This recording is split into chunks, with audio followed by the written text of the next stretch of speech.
સાચી શ્રદ્ધાથી, સાચી નીતિથી અને મનમાં જો ભાવ તમે શુદ્ધ હોય ને, તો જે કોઈ પણ તમે કાર્ય કર્યું હોય, તમને ખબર છે આમાં અવળું જ થવાનું છે, પણ એ સીધું કામ થાય છે. કેમ? કેમ કે તમારો ભાવ શુદ્ધ હોય ને, તો ઈશ્વર પણ તમને સાથ આપે છે અને તમને એમાંથી સફળતા અપાવે છે. બાકી જો આપણે ઈર્ષા જ કરો ને, તો એનું કોઈ વળતું નથી. એના પર એક દાખલો કહું છું કે આપણી પાડોશીવાળો જો ફોર્ચ્યુનર લાવ્યો હોય અને આપણે ફક્ત ઈર્ષા કરીએ ને કે આને કોઈ તેવડ નથી, હપ્તા શેમાંથી ભરશે, તો આપણે એના ઉપરથી એવું સાબિત કરીએ છીએ કે બાજુવાળો ફોર્ચ્યુનર લાવી શકે એમ છે, પણ આપણે લાવી શકીએ નહીં, તેવડ આપણામાં છે નહીં.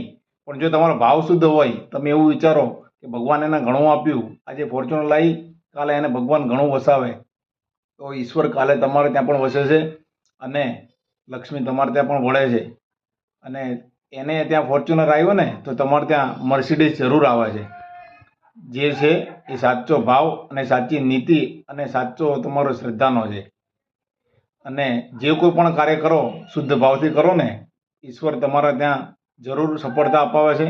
નિષ્ફળતા તમારા ડગલે અને સીડી ચડતી નથી. વિડીયો સારો લાગ્યો હોય, લાઈક, ફોલો, શેર જરૂર કરો. જય માતાજી, જય ભારત, જય સદી સિકોતર.